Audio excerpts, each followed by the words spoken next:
These are the top 10 uses of silence of all time.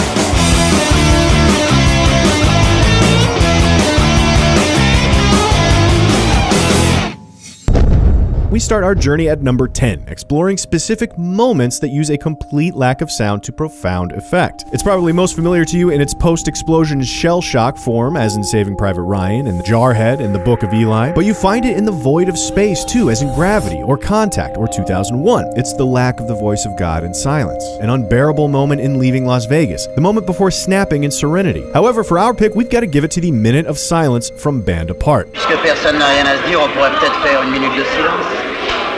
Quelquefois, vous êtes vraiment trop bête. Non. Une minute de silence, ça peut durer très longtemps. Une vraie minute de silence, ça dure une éternité. Ok. 1, 2, 3.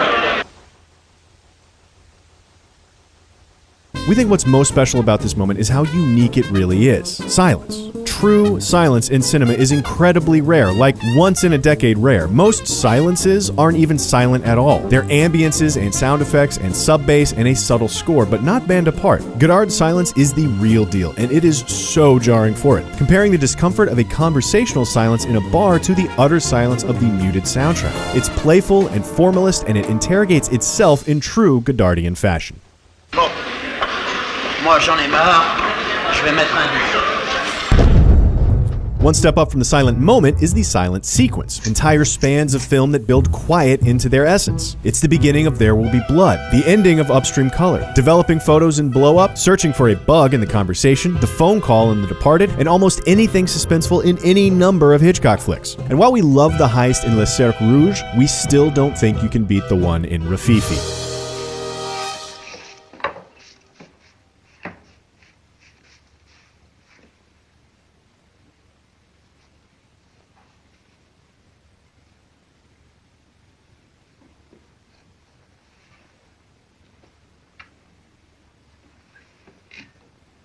It's 30 straight minutes of non-stop quiet, and it's silence for such a good reason. The sentence sets up an alarm system that's set off by the slightest sound, so there's not just quiet out of convenience, but out of need, and the effect is brilliant. We become hypersensitive to noise, white-knuckling on the edge of our seats. We couldn't make a list about movie silences without at least acknowledging the entire era of films that had no choice in the matter. And while it would be crazy reductive to relegate all of silent films to a single slot on this list, that's never stopped us before. So what are the best of the best? There's The Passion of Joan of Arc, Sherlock Jr., Metropolis, Battleship Potemkin, City Lights, Sunrise, and Intolerance. Hell, there's even a few modern examples like The Artist, Silent Movie, and Pushpack. However, if we had to pick just one, we'd pick F.W. Murnau's The Last Laugh.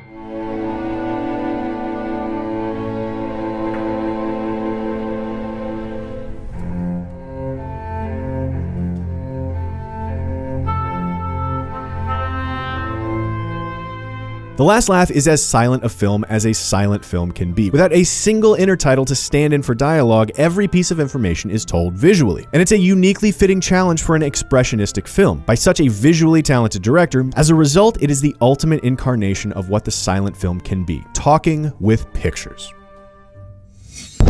So, what about films that might have sound but not dialogue? And there's actually not that many, if we're really strict about it. There's The Thief, a speechless 50s spy thriller, and Mobius, a Korean film about obsession and castration whose characters communicate only in non-verbal utterances, Thimrock, a French story told with only gibberish, and Le Bal, a 50-year history of France through ballroom dance. However, for our number 7 pick, we're going with 2014's The Tribe.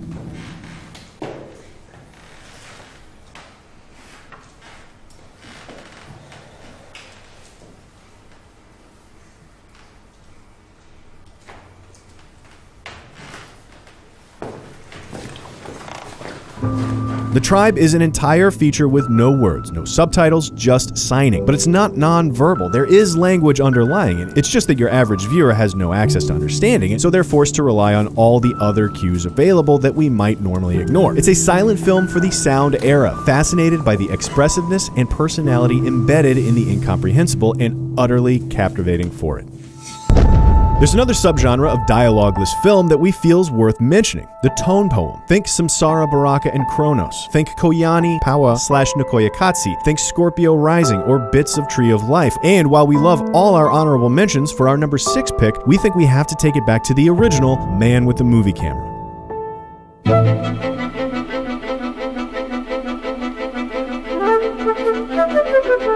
Okay, so this one's a silent era film too, but it would still be just as dialogue free if it were made today. Man with the Movie Camera's style of expression is so far from the verbal, it's on a whole other planet. It's an attempt to create a whole new form of communication for the new medium of cinema. It's one of the purest incarnations of Soviet montage working free associatively in the audience's mind, creating the gestalt of a city with images and cuts and not a single word.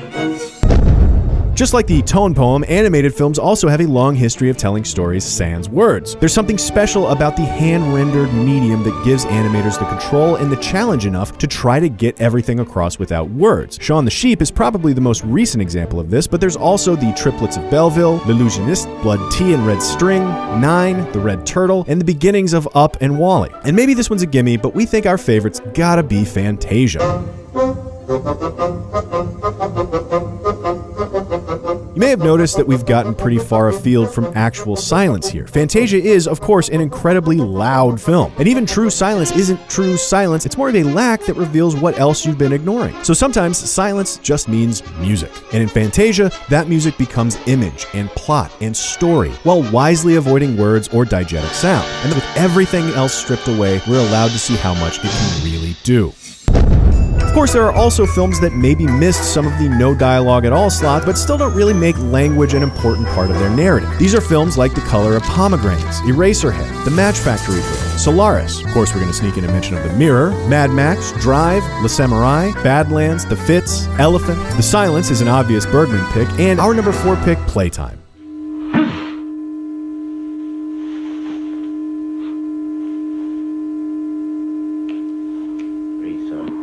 Thanks.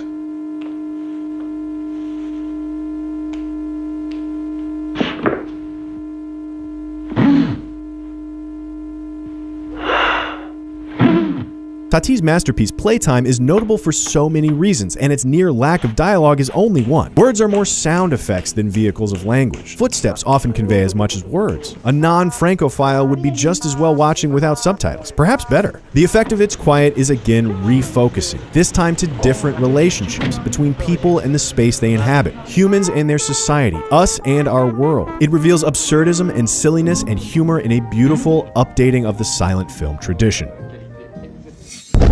Some films take on subjects that either won't talk, can't talk, or can't understand each other. Whether it be in Walkabout, Son of Saul, or even the prehistoric Quest for Fire. The Bear's main obstacle to communication is that its main characters are, well, bears. But our number 3 pick uses a post-apocalyptic affliction to render all of his characters mute in the last battle.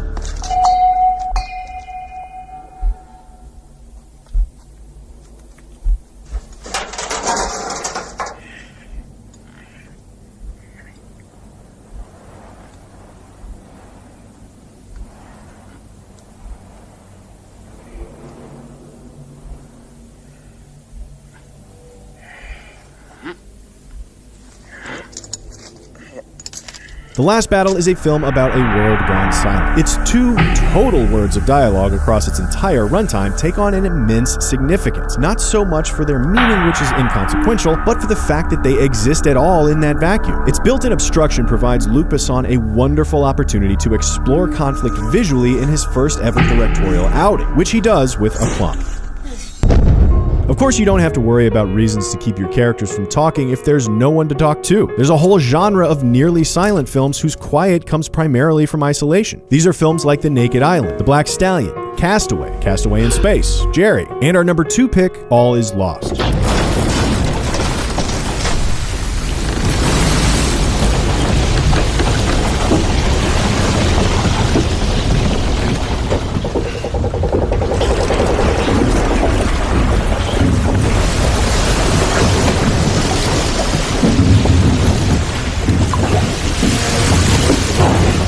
Solo survival tales like All Is Lost tend to fall squarely into the man versus nature conflict category and don't have much room or use for mincing words. And while some films employ various conceits to keep their characters talking, we have the utmost respect for those like All Is Lost that don't. Shandor trusts his toolkit as a filmmaker and Robert Redford's expressiveness to say everything he might need, taking it all the way back to the basics: survival.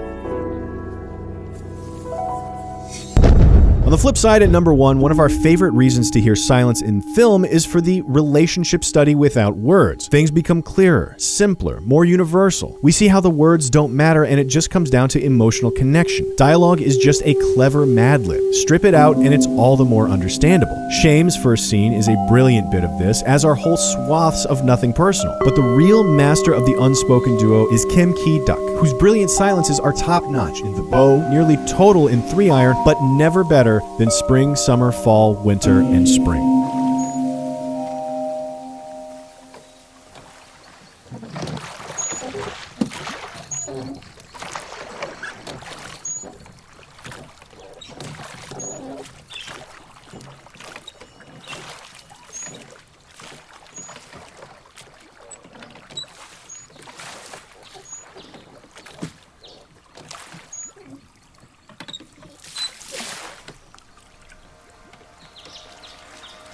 Spring's silence isn't just quiet, it's a meditation. The silence is powerful, aspirational, soothing, calming, peace. It uses words, as Gandhi suggested, only when they would improve upon silence. And this is a rare occasion indeed. It exposes the beauty in silence, as Buddhist a film as we could imagine, which is why it's our pick for the best use of silence of all time.